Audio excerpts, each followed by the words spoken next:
welcome back to the channel and welcome to episode 2 of our detailing one-on-one series. Today we're going to talk about something that's always overlooked and always underappreciated, and that's a wash, or more specifically a safe wash. Let me just take you for a walk around the car first, have a look what state it's in, and then we'll have a look at the products. So come with me. Car has only done, I don't know, 300 miles maybe, but it's definitely in need of a little bit of TLC. Wheels are dirty. Oops. Plenty of grime on the sills. And as always with hatchbacks, very grubby and dirty around here, so it needs a wash. Well, according to me, it definitely needs a wash. So let's have a quick look at the products I'm going to be using today. Now, you've seen me wash a car loads of times, so what's the point of this, Craig? Well, I've explained to you the process that I go through, but I've never explained to you why I go through this process. So today we're going to cover that. Now, I'm not here to recommend products, but I'm just doing this purely just to show you what I'm going to be using. I'm going to be using the Citrus APC from Valeting Products. Shampoo, I'm going to be using Poor Boys World Super Slick and Wax. Snow foam, I'm going to be using Mild Deeps Snow. Shock foam, we'll get to that shortly, but that is basically a mix of their Mild Deeps Cleanse shampoo and their Release APC as well. With regards to pre-wash as well as snow foam, I'm going to be using Road Rage's high definition details Road Rage. And for a wheel cleaner, good old Bilberry in the pump bottle, diluted at 6:1. My camera skills are shocking today, aren't they? Also, with regards to the kit, we've got the Nilfisk 130, and I'm going to be covering two different wash methods today. Two bucket wash method. I know there's 100,000 videos out there showing it, so I'm just going to join the clan. I've also got my wheel bucket, that's got a generic wash and wax in there, and I've also got a bucket of clean water with a couple of brushes, all shall be revealed very, very shortly. Now, when it comes to maintenance washes, I always prefer to start with the dirtiest parts first, which makes sense that it's the wheels, arches and tyres. The reason I start with the dirtiest part first is literally get those clean, and then I'm not transferring dirt from there around the rest of the car when I'm doing the other cleaning techniques. It's not rocket science, it's very simple to do, and it goes a little bit like this. Bear with me a second, I forgot my my APC.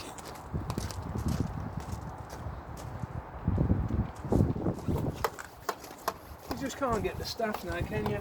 So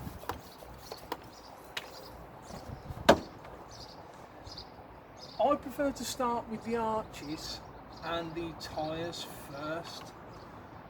I'll take an APC, pump her up, and I'll get a real good squirt going in there.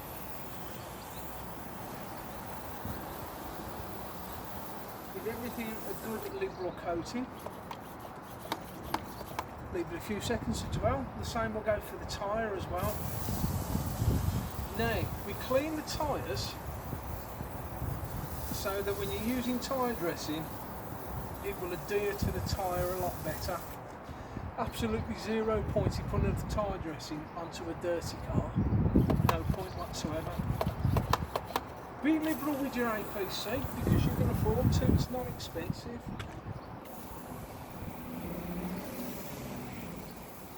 Allow that a few seconds to dwell.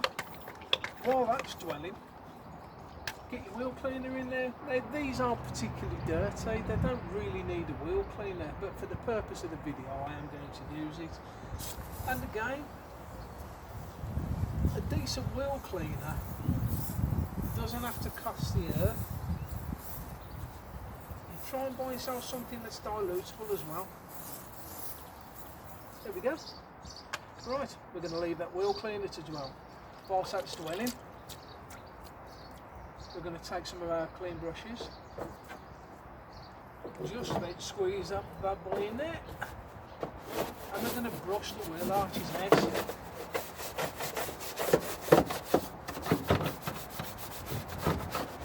And we're going to try and do as thorough as we possibly can. Into the clean water. Take your tyre brush. Doesn't hurt to prime your brush up a little bit as well. And quite literally give your tyres a good scrub. Now, as you can see from the colour of the foam, it's actually brown. So it's going to take more than one application to get these tyres perfectly clean.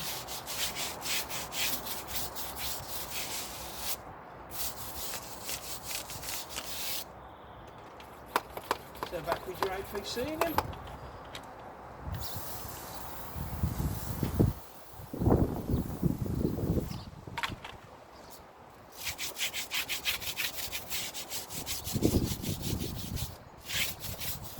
Okay, the APC is looking much whiter. Basically repeat that process until you're moving clean foam around your tyre. You then know your tyre is clean. The wheel cleaner has had more than enough time to soak now, so get to work. I like to start with a sash brush around the edges, wheel nuts and a little bit round the wheel face. Move on to a barrel brush on the inside of the wheel. And then once the inside of the wheel is done, I'll take just a small wash mitt and wash the face of the wheel itself. Be thorough. Don't allow the cleaner to dry onto the wheel. So if you're working in sunny conditions, in direct sun, it's probably best to do one wheel at a time and then jet them off afterwards.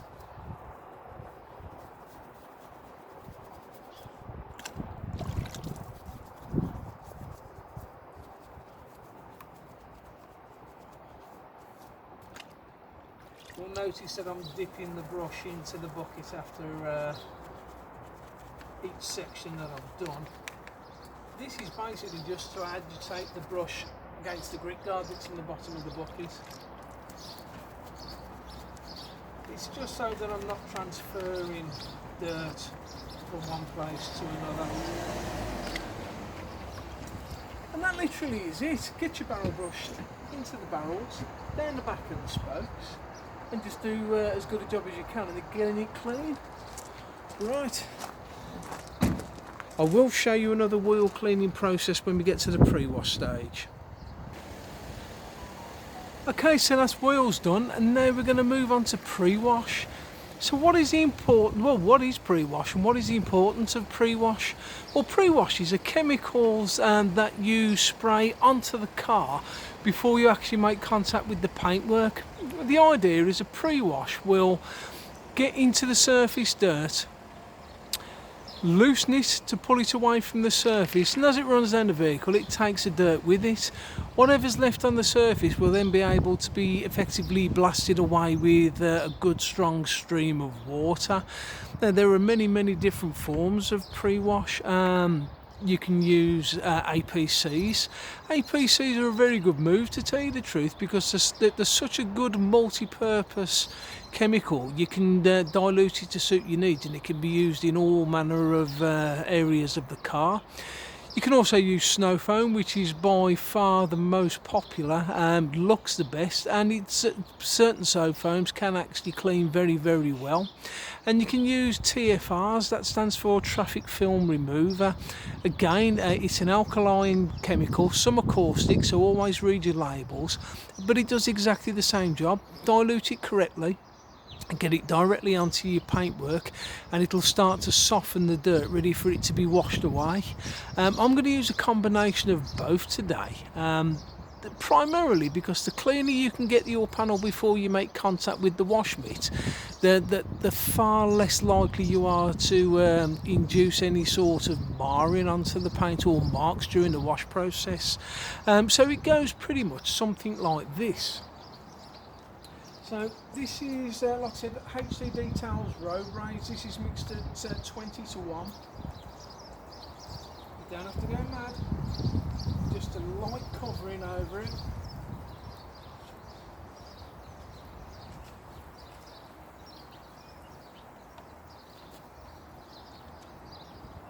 It also makes a pretty nifty contactless wheel cleaner as well if you're at a pinch for time.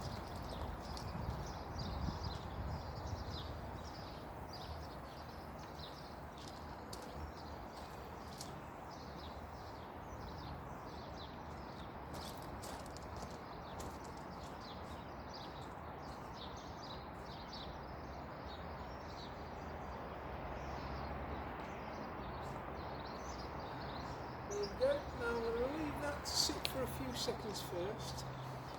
In fact, that's actually a very good point of reference. Let me bring you in here, and you can see straight away how it's breaking down all that baked on stuff, and it's just beginning to run down the paintwork. This is why we do it. Now you imagine if you hadn't used a pre-wash and you were rubbing that dirt all the way through your paint, you're going to scratch it, aren't you? Of course you are. So second part of the pre-wash.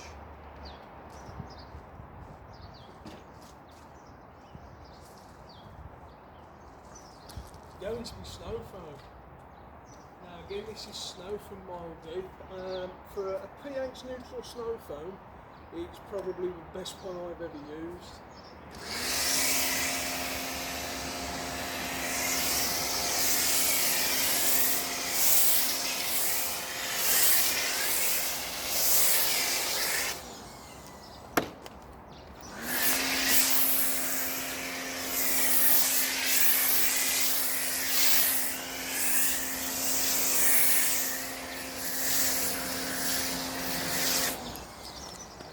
Helps if you cover all the car, doesn't it?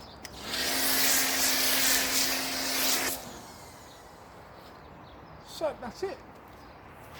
Then what you do, you let this dwell, sit on the paintwork, let it soften all the dirt that's sitting on there right now, let it pull it away, leave it about 5 minutes or until it's beginning to look a little bit dry, by which time you can take your pressure washer or your hose pipe if you've got a strong enough stream of water, and you just blast it off, and hopefully if you've got it right, 80 to 90% of the dirt that's sitting on the surface will be rinsed away.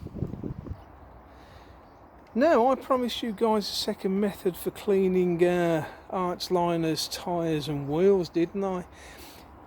In this case the car isn't particularly dirty, it doesn't really warrant a lot of chemicals to get it clean, so whilst you're doing the pre-wash,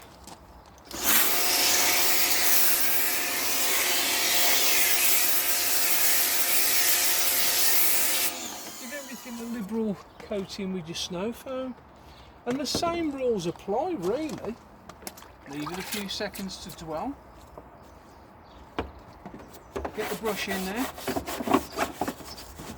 and work away.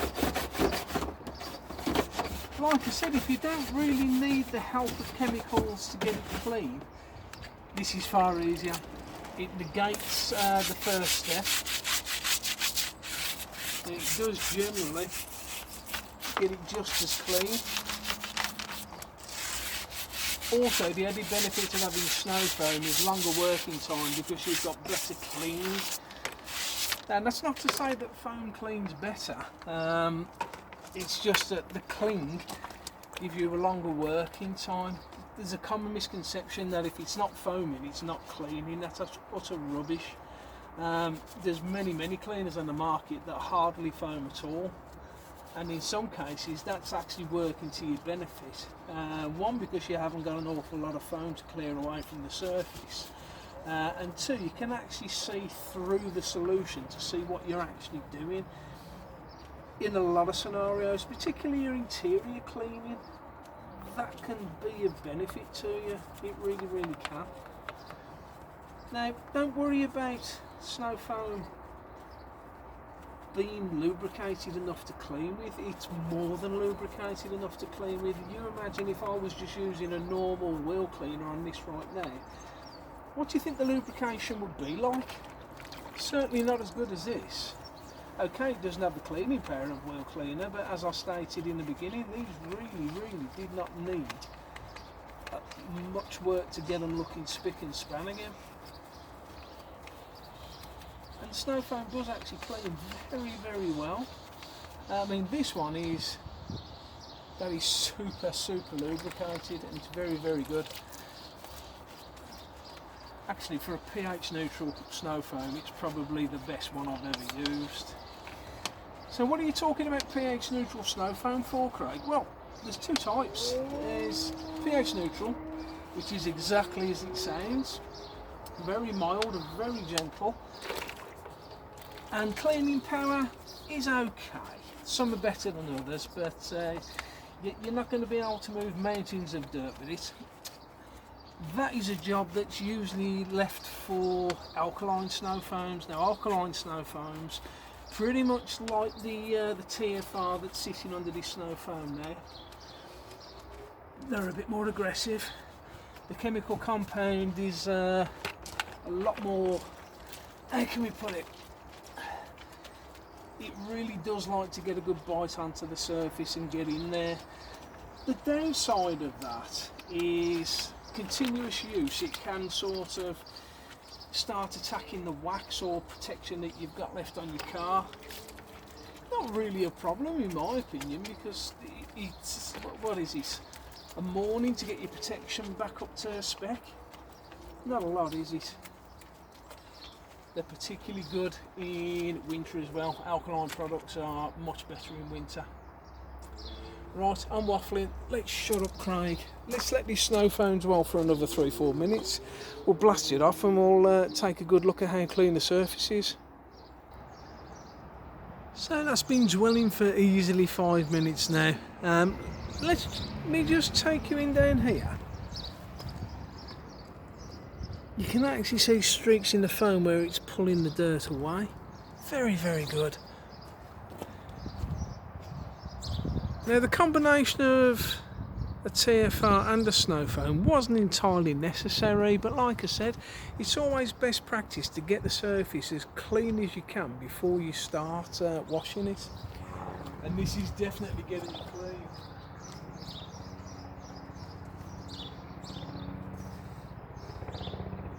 Right, now when it comes to rinsing, some people will tell you from the bottom up, wait for the helicopters to go over.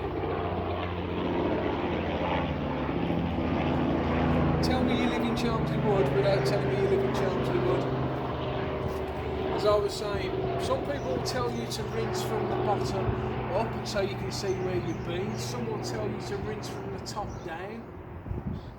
It makes no difference whatsoever. Do whatever makes you happy. For me, top down.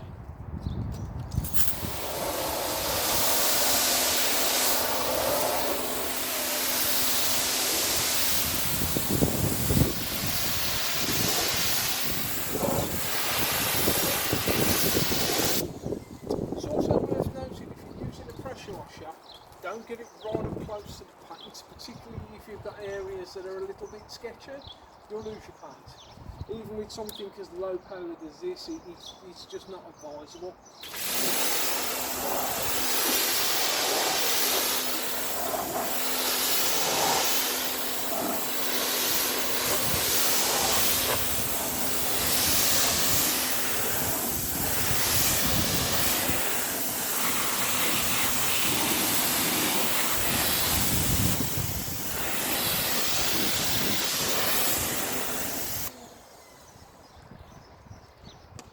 Let's bring you in, shall we?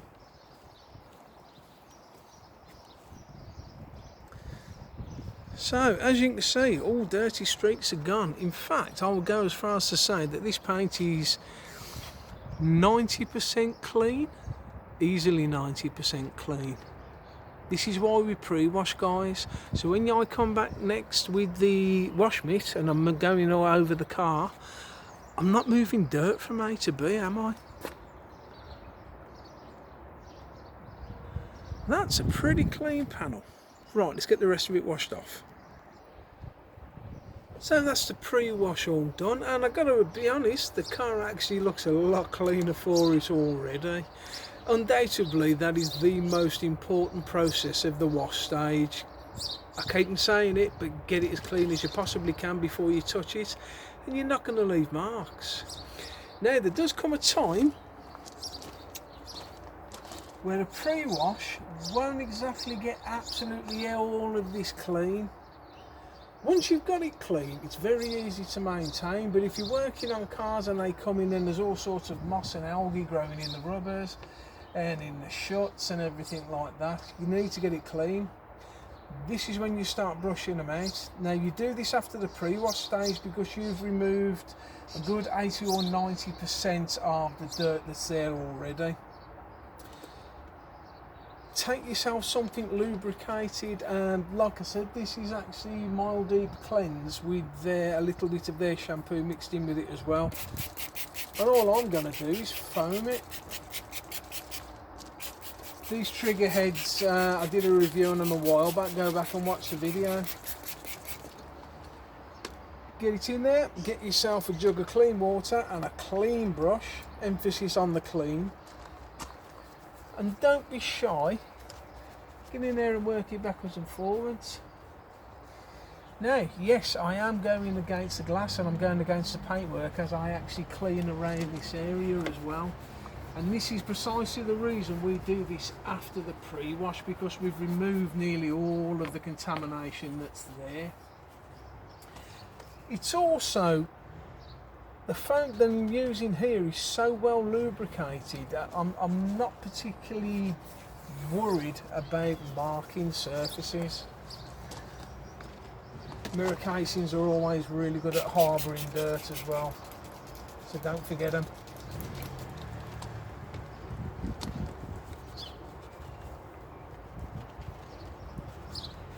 The jug, quite simply, is there to rinse your brush out. There you go. So if you need to brush out, do it after your pre-wash stage. Okay, so wheels, tyres and arse liners are now done. Check. We've had a very, very sound pre-wash. Check. Now it's we're confident that the surface is relatively clean and we can start to wash it. There's many different wash techniques out there, multiple mitts, 4 or 5 buckets. It just goes on and on and on, and life's too short for all of that. So I'm going to cover the 2 most popular wash methods that are currently being used today. This first one is going to be called the 2 bucket method, primarily because there's 2 buckets here. So the theory behind the 2 bucket wash method: you've got a bucket of clean water to rinse your mitt out, and you've got a bucket of pre-mixed shampoo.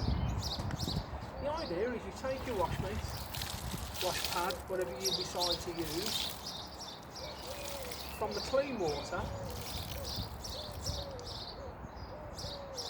and you drop it into your shampoo solution. You then take your shampoo solution and you wash your car from the top down.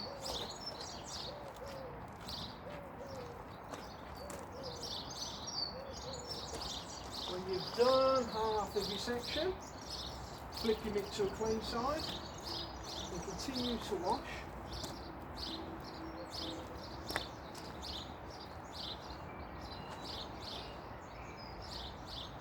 Now at this point, people will go straight back into the rinse bucket, give it a swish around, wring out the water, and then carry on with the panel. And that's fine. If that's the way you want to do it, that's absolutely fine. I prefer to be a little more fastidious than that. I'll inspect the mitt and I'll looking for any debris that's on there. I'll then wring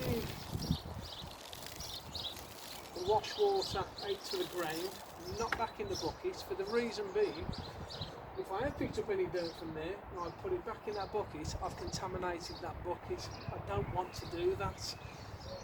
This isn't going to prevent all contamination, but it's going to go a long way towards it. The wash mitt goes into the bucket.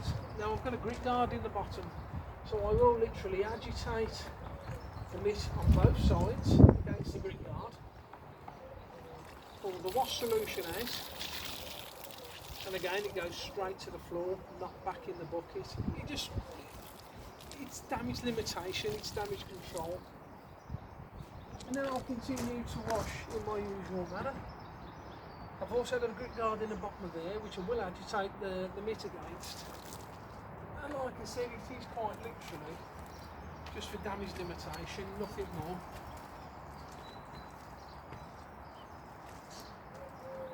And other than that, be as thinner as you can. Try not to use a huge amount of pressure on the pump, just enough to keep the mitt flat against the surface. That really is all you need. If you've got a decent shampoo, it will glide over the surface without any issues whatsoever. Lubrication in shampoo is important because that does help go towards not leaving marks in the paintwork also. Okay, so moving on to my more preferred wash method, and that's the foam cannon wash method.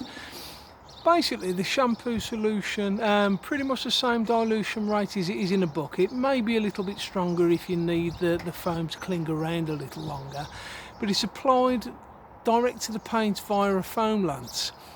The reason I do this is because it dwells on the surface a lot longer. It keeps the surface of the paintwork wetter, so if you're washing on a sunny day or in direct sun, I mean it's never advisable to wash in full sun, but if it's unavoidable, it keeps the panel wetter for longer, so you're going to avoid streaking and water spots. But most importantly for me, it just seems to me to be safer because you've got a nice thick cushion of foam against the surface. You're basically moving the foam around to wash the car. It just seems far more lubricated, and I've been using this method now for 4.5 years maybe. I've yet to swirl a car doing it. Let me give you a quick demo.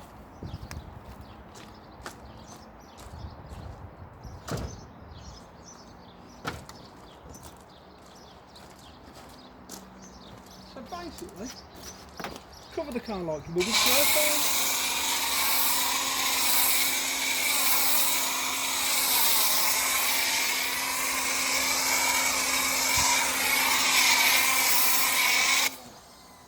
Just like that. And it's exactly the same wash process as it was with the 2-bucket method. Clean your mitt against the grit guard, dirty rinse water goes to the floor, and then wash as normal. I also find this method faster because I'm not having to go back to my wash bucket to load the mitt up.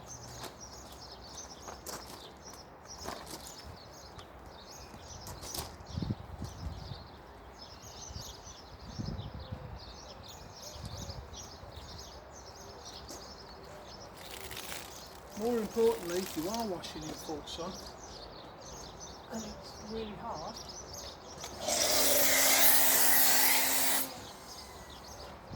you can just give it another light coat and that will keep the surface wet until you have an opportunity to rinse it off and then dry it.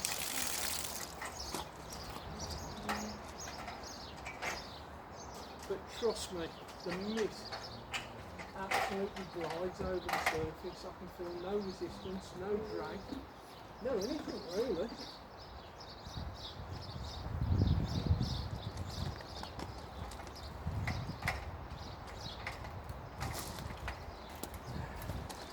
I doubt that was a pretty flattering camera angle, but you get the picture. It is extremely, extremely thorough. Right, so that's all the panels washed off.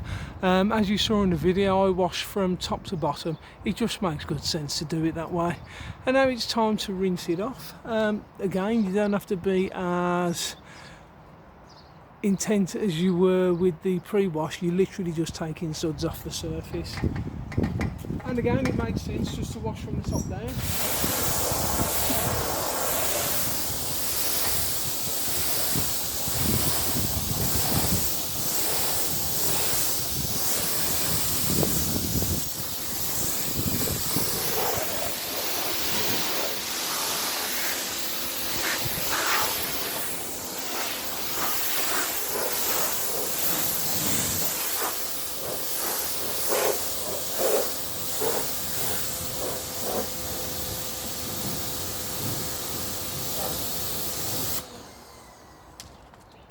Just like that.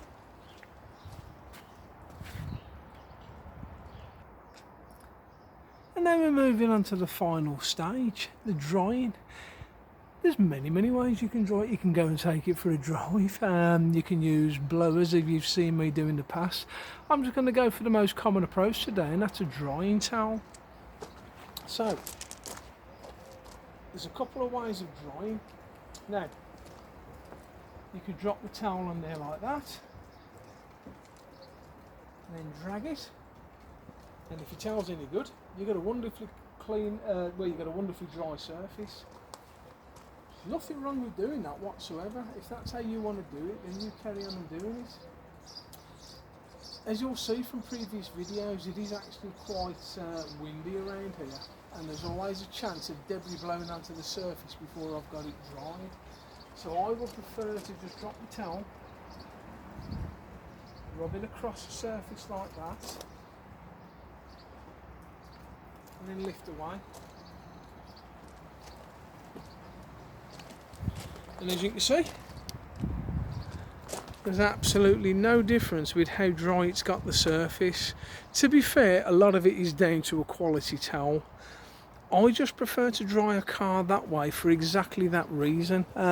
If there was some debris on the paint and I didn't spot it as I was drying, as I drag the towel, I'm dragging the debris and I'm scratching it as well. Ultimately, not a good thing to do. Finally, don't forget to dry off your tyres and wheels as well. Especially you guys with gloss black wheels, water spots on the wheels look absolutely dreadful. So, when it comes to tyres, I'll just take a generic microfiber and literally dab it over the surface like that.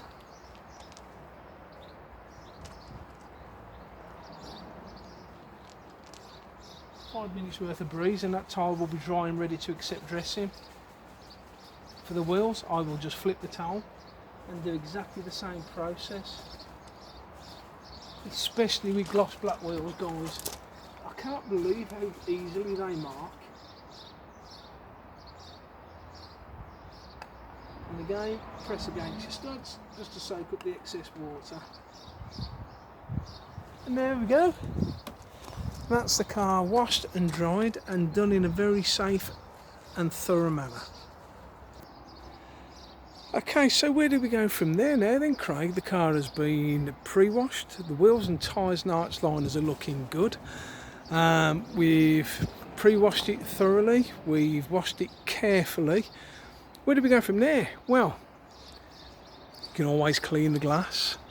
You can top the paint up with the QD, or if you want to go down the rinse sealant route while the paint's still wet before you dry it, get your rinse sealants on there. Go back and watch some of the reviews I've done about rinse sealants.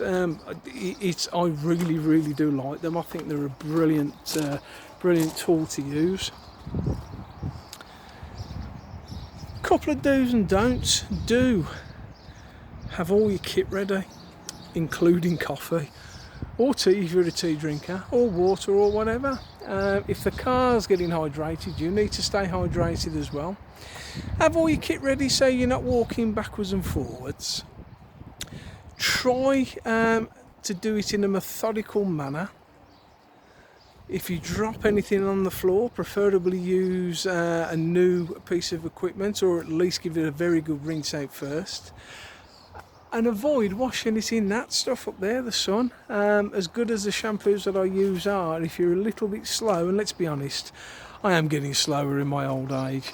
If it dries on the surface, it's you need to rewash it again at minimum just to get it off. May even have to go to polishing to get in some of the streaks out. But I hope you found this useful. It's not a guide to, and I'm not telling you that this is how you should wash your car. I'm just hoping that it's give you a little bit of insight into how uncomplicated it could be to wash a car and not leave any swirl marks. Like I said, the foam can and wash method, I've been doing it for over 4 years and I've yet to swirl a card using it. I also find it quicker as well because I'm not backwards and forwards to 2 buckets every now and then, and I can just fly through panels purely because of the lubricity that's there. And as you can see, it's done a really good job of cleaning it. I mean, it looks absolutely fantastic once again. Not a definitive guide, and I'm not saying that this is how you should do it. It's merely a suggestion on how you might want to do it. Guys, thank you ever so much for tuning in. I really do hope you found it useful. I'm hoping you're finding this series so far useful as well. Drop a comment down below and tell me what you think. I mean, if you don't want to see this sort of content, I'll go back to doing what I normally do with reviews. Speaking of reviews, the next couple of uploads are going to be reviews of products, and the third video in this series will be decontamination. Hopefully after that we'll be moving on to machine polish, and the final video will be protect and maintain. Guys, thank you ever so much for looking. A massive thank you to all of my subscribers, and without you guys this would be absolutely pointless. Manufacturers, if you're watching and you would like me to review your products, please get in touch. Drop a comment down below and I'll contact you. Or alternatively, you can find me on Facebook, same name as the channel, Craig Whitehouse Detailing. Guys, look after yourselves, stay safe, and above all else, keep it shiny.